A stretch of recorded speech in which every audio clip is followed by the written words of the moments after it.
12월이 되면 많은 사람들이 다 아마 공통적으로 가장 먼저 떠올리는 것이 아마도 성탄절일 것입니다. 성탄절은 무슨 날인지 잘 아시죠? 성탄절은 우리의 구주이신 예수님이 하늘의 영광을 버리고 육신의 몸을 입고 아기로 이 땅에 오신 날입니다. 그래서 우리는 이 성탄절이 되기까지 이 성탄절을 맞이한 사람들 중에 오늘은 이제 동방박사들이 어떻게 성탄절을 맞이했는가 한번 좀 생각해 보려고 합니다. 먼저는 동방박사들이 누구인지를 좀 알아보는 것이 좋을 것 같습니다. 천국의 문이라고 하는 아주 소책자가 하나 있는데요. 그 책의 내용은 어떠한 내용이냐면 네 번째 동방박사에 대한 행적을 기록하고 있는 책입니다. 우리가 이제 오늘 동방박사의 노래를 불렀습니다만 예전만 해도 찬송가가 바뀌어지기까지만 해도 동방박사, 새해 사람 이렇게 우리가 보통 불러서 동방박사들이 몇 사람입니까? 그러면 보통 우리는 세 사람 이렇게 알고 있었습니다. 그렇죠? 근데 이 찬송가 가사를 바꾼 거 보니까 뭔가 좀 문제가 있었나 보죠. 아마도 이 많은 사람들이 동방박사를 세 사람이라고 생각하고 그렇게 주장하는 근거는 아마도 오늘 본문의 이 11절, 그렇죠? 11절에 보시면 이 동방박사들이 아기 예수님께 나아가서 경배하고 황금과 유향과 모략을 이렇게 세 가지의 예물을 드렸다라고 하는 것 때문에 한 사람이 한 가지씩 예물을 가지고 와서 드린 게 아닌가 이렇게 해서 아마 세 사람으로 추정하고 있었던 것 같습니다. 그러나 성경은 아무리 찾아봐도 동방박사들이 몇 사람인가라고 하는 것은 알려주지 않습니다. 또한 그렇죠. 그래서 몇 사람인 것은 우리는 정확하게 알 수가 없습니다. 그러나 분명한 것은 동방박사들이 예수님을 경배하고 예물을 드렸다라고 하는 것은 분명한 사실이기에 성경이 우리에게 기록하고 있다라고 하는 겁니다. 여러분 이게 이제 좀 우리 틀을 좀 깨셔야 되는 거예요. 동방박사는 세 사람이 아니라는 거예요. 아셨죠? 몇 사람인지 잘 모릅니다. 자, 또한 이 박사라고 하는 말은 헬라어로는 이제 마고이, 마고스 이러한 마고라고 하는 단어를 씁니다. 이 마고라고 하는 말은 보통 이 고대 시대에는 이 별을 보고 점을 치는 점술가들, 점성가들을 가리킬 때에 사용하는 단어입니다. 그래서 이들을 가리켜서 이제 박사, 그 다음에 예전에는 또 꿈을 해몽하고, 그 다음에 이러한 일들을 이러한 마고들이 행하였습니다. 그러니까 이 마고라고 하는 이 사람들은 대단히 그 시대 속에서 대단히 높이 사람들에게 존경을 받고 대접을 받았던, 그 다음에 높은 지위에 있었던 그러한 사람들이다라고 하는 사실을 확인할 수 있습니다. 또한 이 동방에서 온 박사들이라고 해서 동방박사 이렇게 붙여지는 거죠. 이때 당시 베들레헴에서 동쪽으로 보면 동쪽에 있는 나라가 한두 개는 아니지 않겠습니까? 그래서 어떠한 분은 이 동방박사니까는 아마 그쪽에서 보면 한국도 동쪽이니까 이 베들레헴 이스라엘 속에서 동쪽이니까 아마 한국 사람들이 아닌가 이렇게 추정하는 분도 계십니다만은 이때 당시에 이 예루살렘이나 이 이스라엘에서 동쪽을 가리킬 때는 이 예언서들을 통해서 보면 이 바벨론 쪽을 가리키는 것으로 거의 다 의견을 모으고 있습니다. 그러니까 이 동방박사 할 때의 동방은 아마도 지금의 이락을 가리키는 이 바벨론 지역에서 아마 이렇게 점술가로 활동하던 그러한 사람들이 아닌가 이렇게 추정을 해봅니다. 중요한 것은 이러한 점술가들이 매번 별들을, 그렇죠? 여러분 한번 생각해 보십시오. 맨날 이 점술가들이 하는 일이 뭐겠습니까? 저녁 때만 되면 별 관찰하고 그래서 무슨 일이 생겼는가, 어떠한 일이 벌어지고 있는가 계속 별 보면서 그 별을 관찰하고 어떠한 일들을 진행해 나가는 것이 이들의 일과라고 할 수가 있습니다. 그런데 오늘 2절의 말씀에 보니까, 본문 2절의 말씀에 보니까 이들이 어느 날 별들을 관찰하다가 어떠한 별을 발견했냐면 이것을 발견했어요. 2절을 한번 볼까요? 네, 유대인의 왕으로 나신 이가 어디 계시냐? 우리가 동방에서 그의 별을 보고 그의 별을 봤다. 이렇게 이 동방 박사들이 증거하고 있는 겁니다. 그렇죠? 그러니까 별을 계속 매일 보다가 어느 날 아주 특별한, 아주 이상한, 자기들이 전혀 평상시에는 볼 수 없었던 아주 특이한 별을 그들이 만난 거예요. 그렇죠? 네. 그러니까 늘 관찰하던 별이 아니고 정말 이상한 초자연적인 현상의 별자리들을 그들이 목격하고, 그래서 그들이 귀한 일로 여기고 그 별을 따라 왔다. 성경은 우리에게 이렇게 증거하고 있다라고 합니다. 자, 그렇다고 한다면 이 동방 박사들이 이러한 초자연적인 현상의 별을 보고 그들이 이 별을 이야기할 때 무슨 별이라고 이야기하냐면 유대인의 왕의 별이다. 이렇게 이야기를 하고 있더라고요. 아니, 무슨 초자연 현상이 일어난다고 해서 어떻게 그들이 이 별을 가리켜 유대인의 왕의 별이라고 이야기하는 것입니다.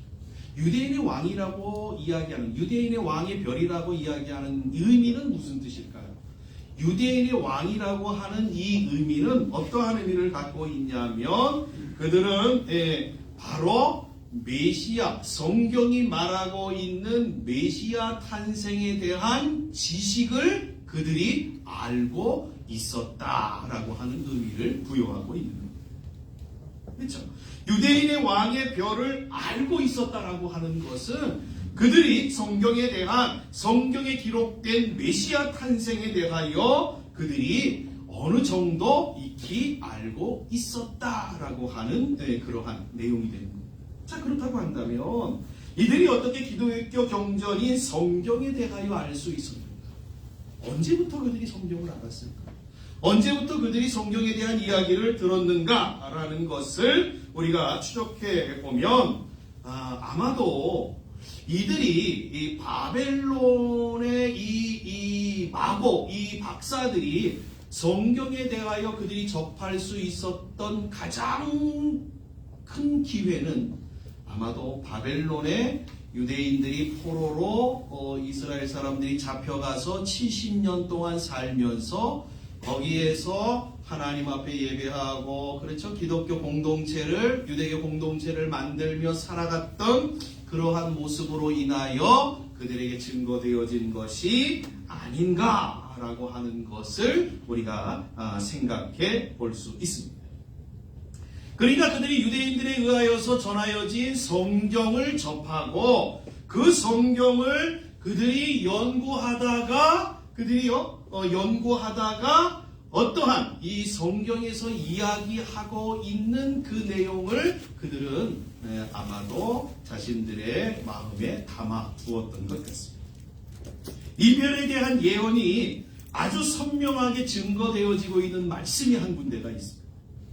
바로 민수기 24장 17절의 말씀인데 이 말씀을 제가 한번 읽어드리겠습니다. 내가 그를 보아도 이때의 일이 아니며 내가 그를 바라보아도 가까운 일이 아니로다. 한 별이 야곱에게서 나오며 한 규가 이스라엘에게서 일어나서 모압을 이쪽에서 저쪽까지 쳐서 무찌르고 또 셋의 자식들을 다 멸하리로다. 지금 민수기 24장 17절에 보면 한 별이 야곱에게서, 이스라엘 족속에게서 나올 것이다 라고 이야기하고 있습니다. 여러분, 이 말씀은 이방 선지자인 발람의 입을 통하여 이스라엘의 장래에 되어질 일에 대하여 예언한 내용의 말씀입니다. 이것 또한 우연하게도 이방인의 입을 통하여 증거되어 있습니다. 있습니다. 그렇죠? 그러니까 이렇게 하나님께서 발람의 입을 통하여서 한 별이 이스라엘 지파 속에서 나타날 것이다 라고 하는 사실을 하나님은 무려 이 동방 박사들이 유대인의 왕의 별을 발견하기 오래전에 이미 이러한 말씀을 주시고 있다라고 하는 것입니다. 여러분, 이러한 일들은 전혀 우연한 일이 아닌 것입니다. 그렇죠? 하나님께서 발람의 입을 통하여서 한 별을 이스라엘 족속을 통하여서 내가 주겠다라고 약속하시고 그 별을 이 바벨론에 살던 이 동방의 박사들이 그 별을 발견하고 그래서 예수님을 만나러 오게 된 배경에는 분명하게 우연한 일들이 아니라 하나님의 역사하심이 담겨 있다라는 것입니다. 이스라엘 백성들에게 성경을 주시고 그 성경이 바벨론 포로들에 의하여 바벨론과 다른 제국에 전파되어지고 또한 별을 통하여 예수님의 오심의 징조를 나타내심이 없었다라고 한다면 동방 박사들은 절대로 아기 예수님을 만나러 올 수 없었을 것입니다. 이처럼 우리의 삶 속에서 일어나는 모든 일들의 배후에는 하나님의 역사하심, 하나님의 일하심이 먼저 진행되어진다, 선행되어진다라는 것을 우리가 확인할 수 있게 되었습니다.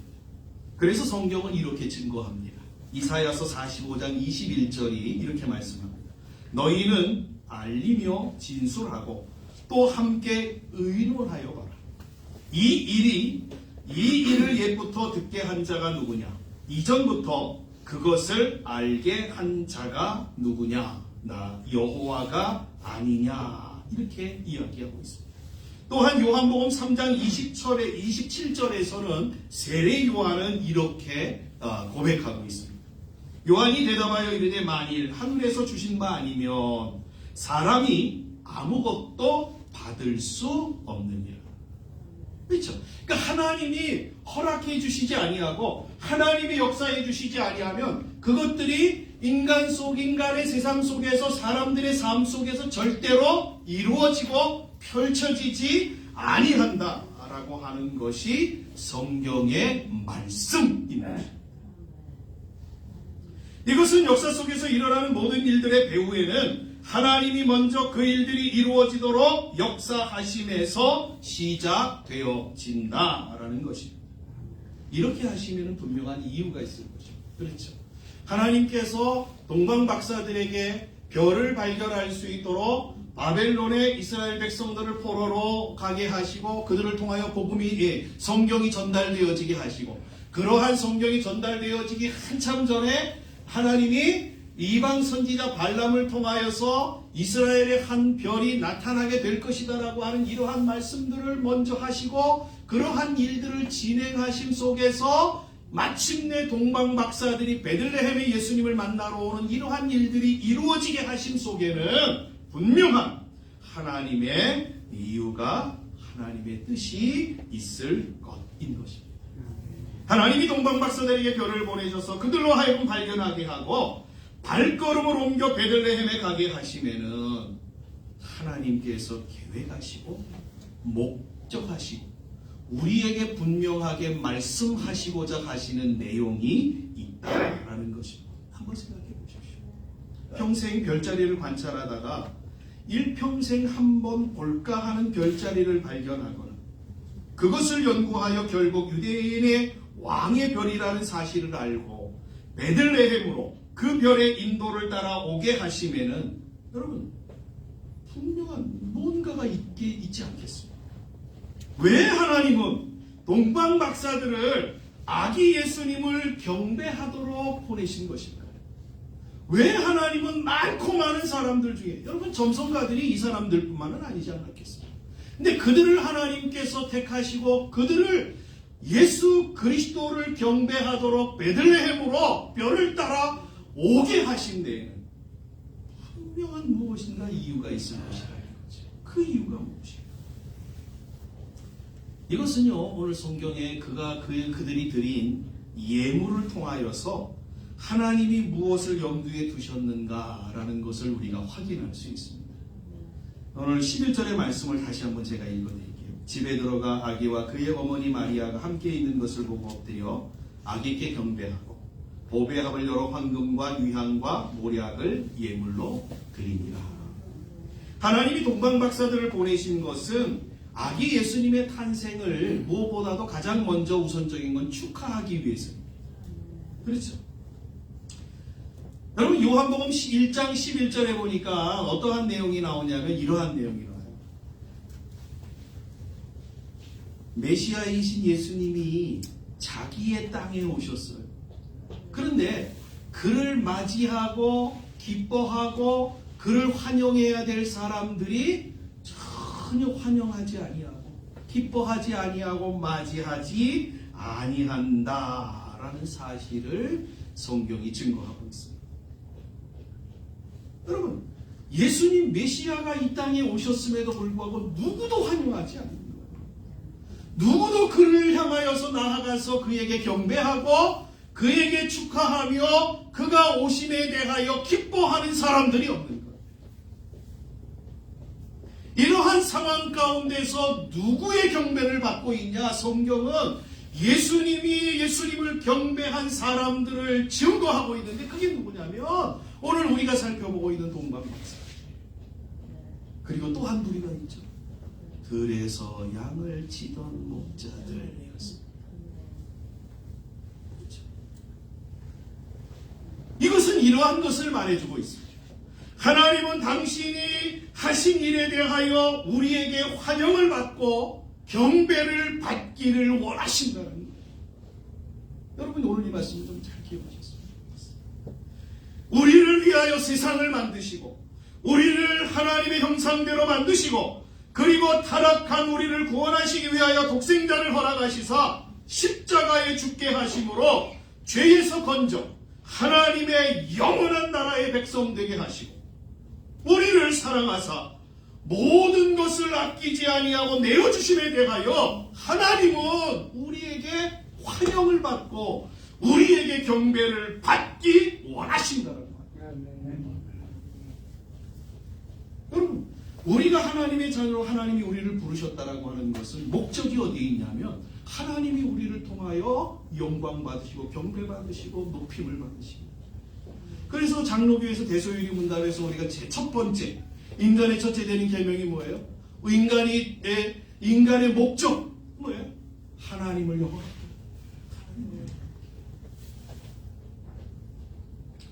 하나님은 당신이 하신 일에 대하여 우리에게 분명하게 하나님 자신이 하신 일들을 우리가 그것을 알고 그래서 하나님을 높이고 그분을 경배하고 그 일들을 기뻐하기를 누구보다 원하시다.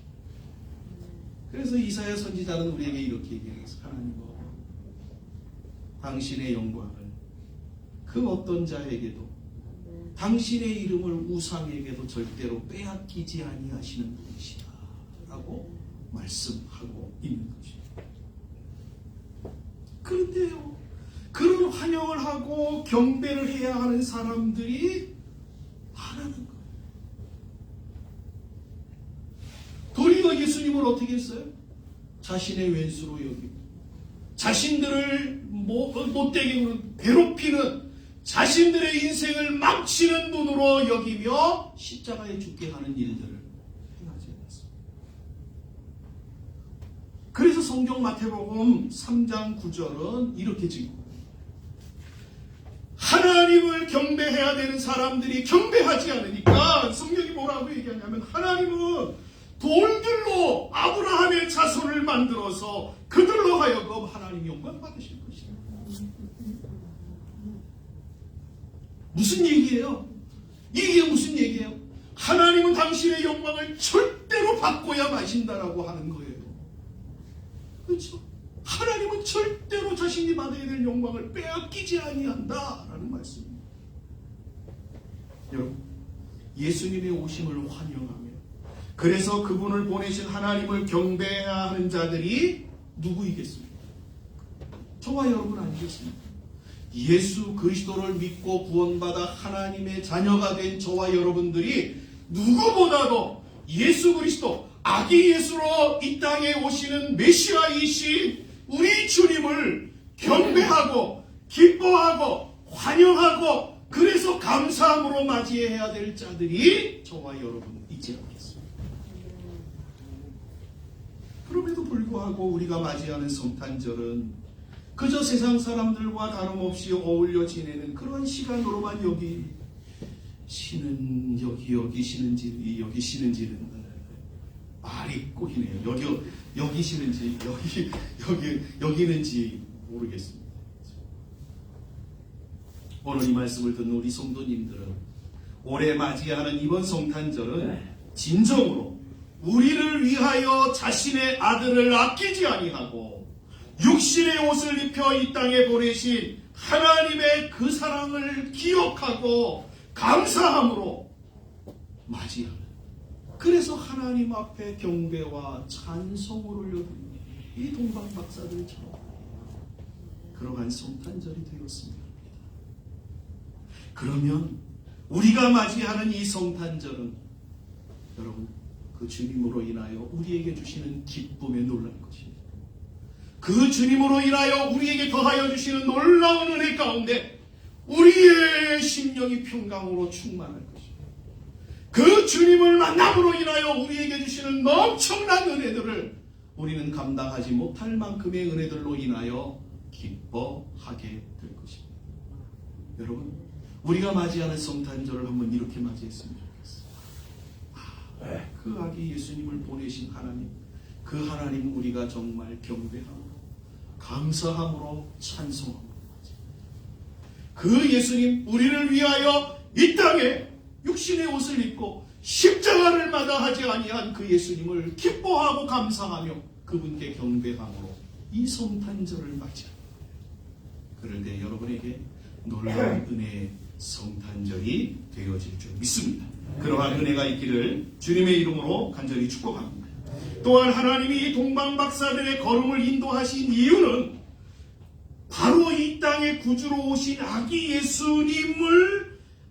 예수님의 탄생을 온 세상에 증거하기 위해서입니다.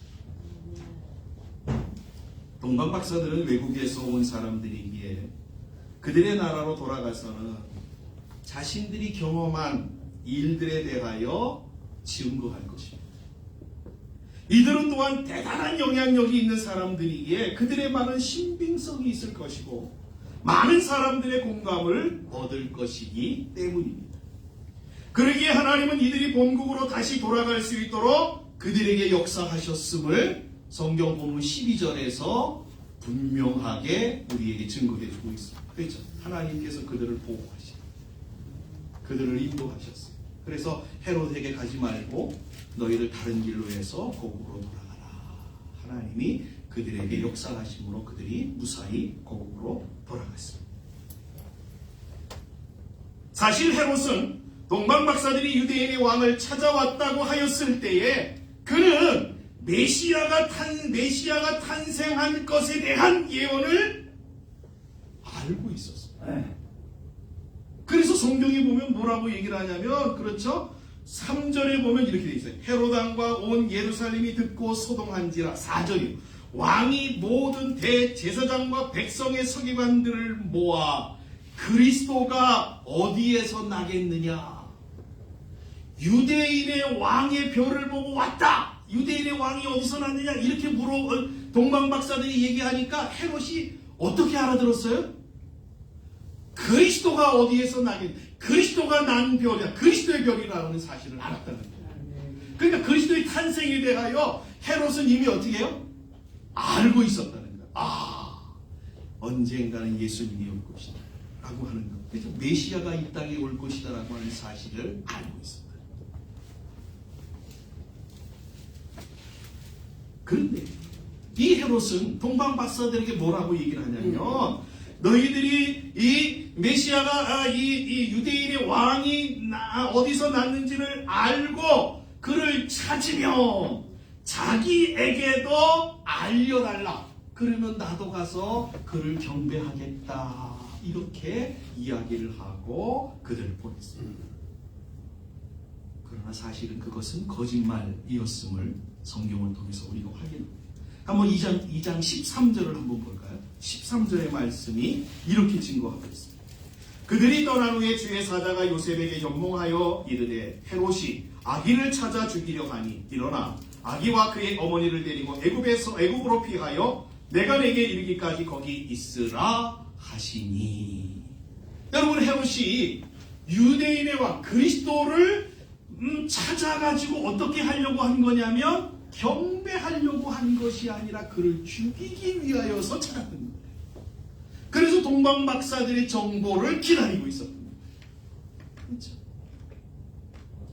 여러분 한번 생각해 보시죠. 만약에 헤롯이 예수님을 죽였다라고 한다면 그 모든 상황을 알고 있는 동방박사들은, 만약에 동방박사들이 예수님이 어디서 탄생했고 어디에서 계시고 그거 모든 사실들을 헤롯에게 와서 그대로 보고하였다라고 한다면 아기 예수님은 어떻게 됐을까요? 문제가 심각하겠죠. 자, 아기 예수님은 두 번째 치고 동방박사들은 살아서 고국으로 돌아갔을까요? 아니면 잘못됐을까요? 그렇죠? 이것까지 우리가 좀 생각해 볼 필요가 있습니다. 저는요, 동방박사들은 절대 만약에 헤롯에게 아기 예수님의 있는 장소를 알려주었다라고 한다면 동방박사들은 절대로 자신의 고국으로 돌아갈 수 없었을 것이다 라고 저는 생각을 합니다.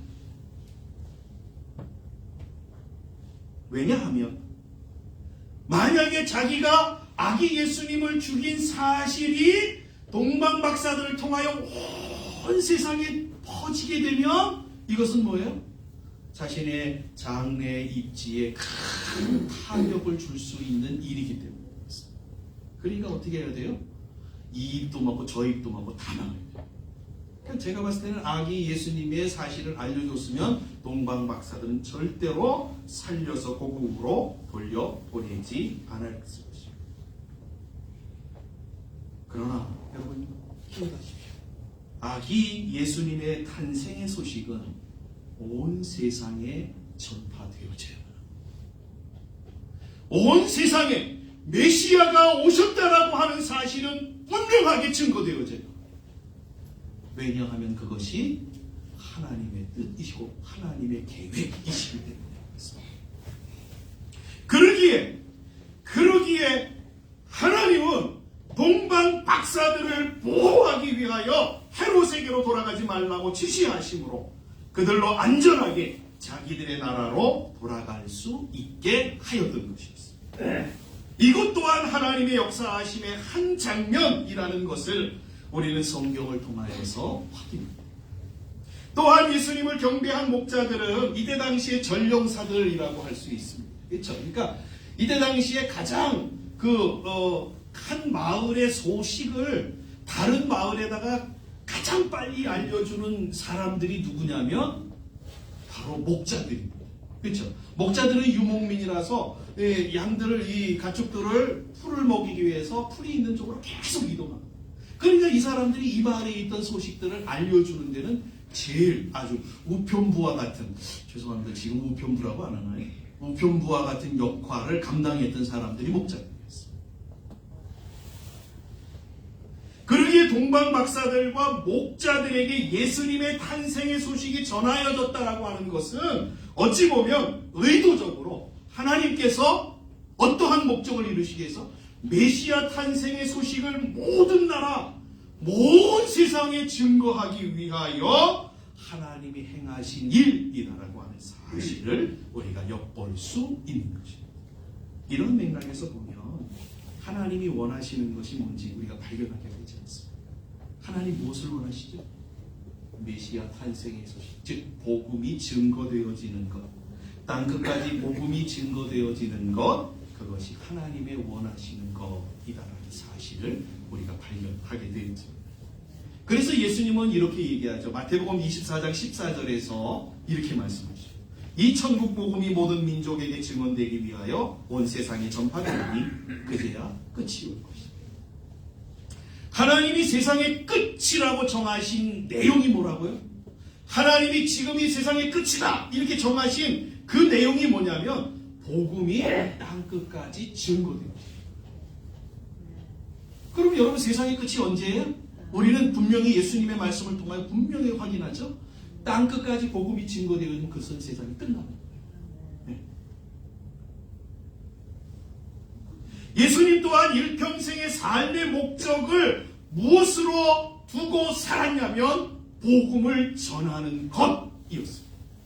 그래서 누가복음 4장 43절에 보니까 예수님이 이렇게 말씀하시죠. 예수께서 이르시되 내가 다른 동네에서도 하나님의 나라 복음을 전하여야 하리니 나는 이 일을 위해서 보내심을 받았다. 이렇게 증거하고 있습니다.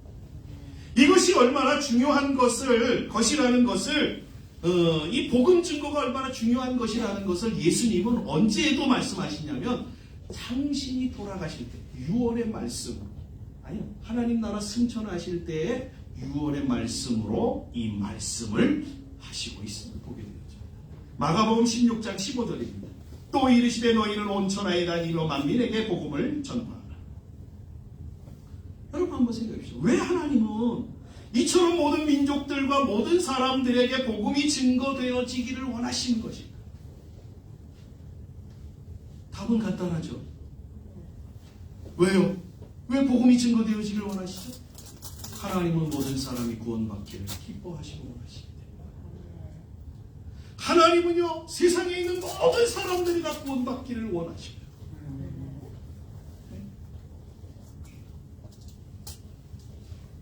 우리가 구원을 받지 못하면 어떻게 될까요? 우리가 구원을 받지 못하면 그래서 하나님의 자녀가 되어지고 천국 백성이 되어지지 못하면 어떠한 일이 벌어지죠? 죄로 인하여서 사망의 고통을 겪게 되고 그리고 그 사망 이후에 주어지는 영원한 형벌인 지옥에 떨어지게 되는 결말을 맞게 되어지. 하나님 이게 너무 안타까운 거예요. 이러한 인생들을 하나님이 불쌍히 여기시고 그래서 그들을 구원하시기 위하여 복음을 땅끝까지 증거하는 일들을 하나님이 원하시고 바라십니다.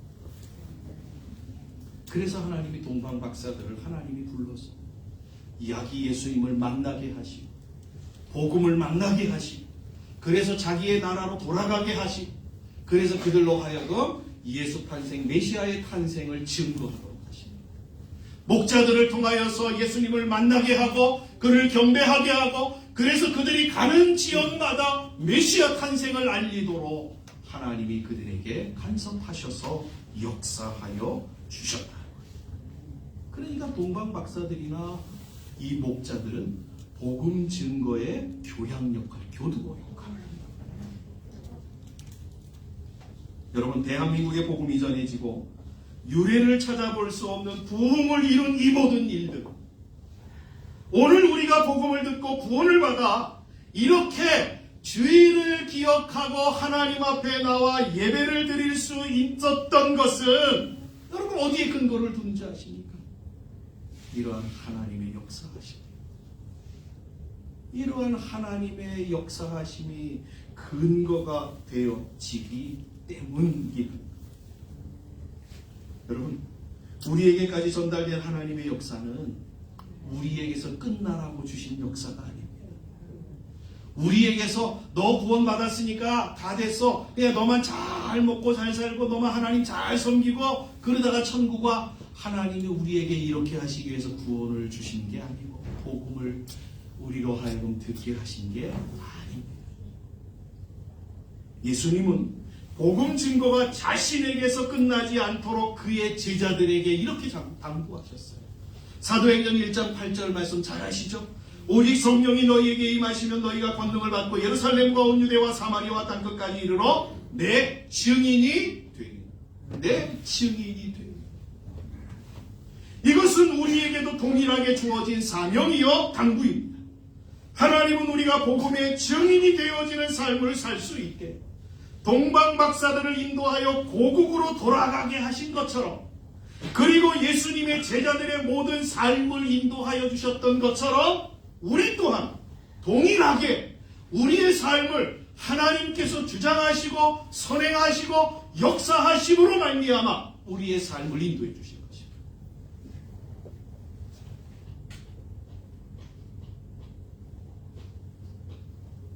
여러분, 하나님이 믿어지고 하나님의 말씀이 믿어지는 일은 언제 일어나는 줄 아십니까? 여러분, 하나님의 말씀을 믿습니까? 하나님이 정말 살아계신 천지 만물을 창조하신 하나님이심을 믿습니까? 여러분, 이러한 사실들이 언제 믿어지냐면 우리의 주어진 삶을 하나님의 약속대로 살아갈 때에 여러분, 믿어지는 역사들이 일어나는 겁니다. 한번 해보십시오. 하나님의 말씀대로 내가 살아간다.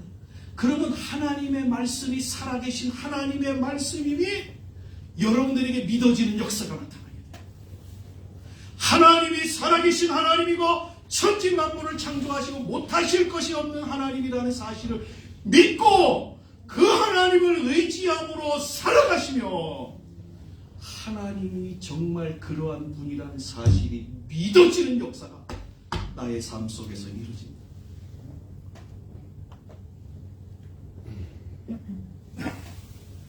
그러기만 한다면 우리는 동방박사들처럼 그리고 목자들처럼 이 땅에 메시아라 오신 아기 예수님의 탄생을 축하하는 것을 넘어서 증거하는 일까지도 우리는 감당하게 될 것입니다.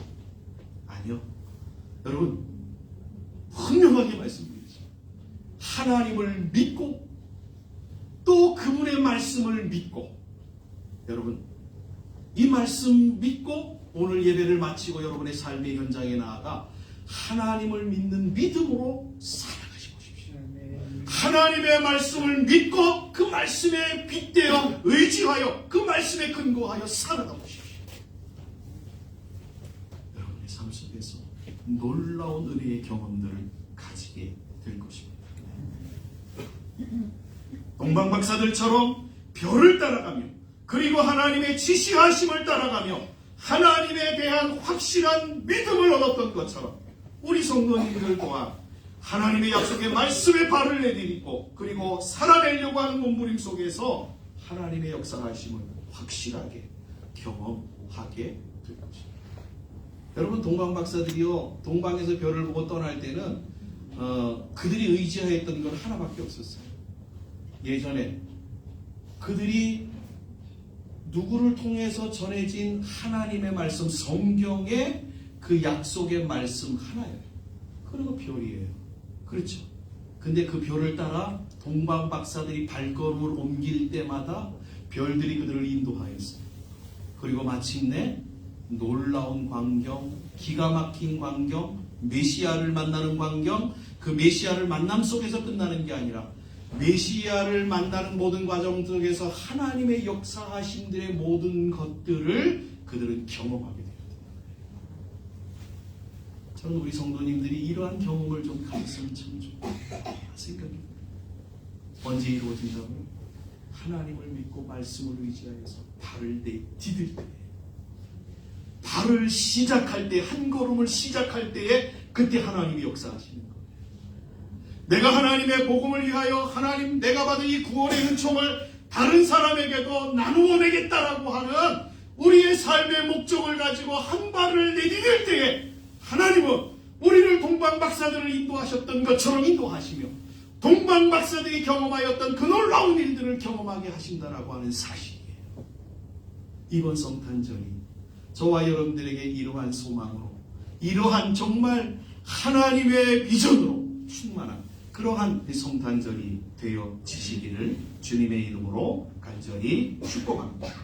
아멘. 그래서 정말 내는 오늘 맞이하는 이번 성탄절은 그야말로 나의 성탄절.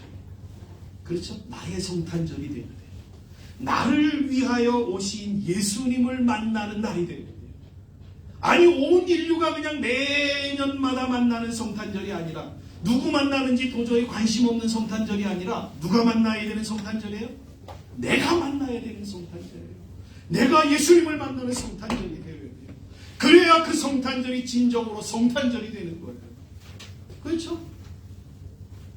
여러분들에게 우리 운학의 모든 성도님들 정말 내가 만나는 예수님, 내가 만나는 성탄절이 되어지는 복된 성탄절, 올해 우리가 맞이하는 성탄절이 되어지기를 주님의 이름으로 간절히 축복합니다.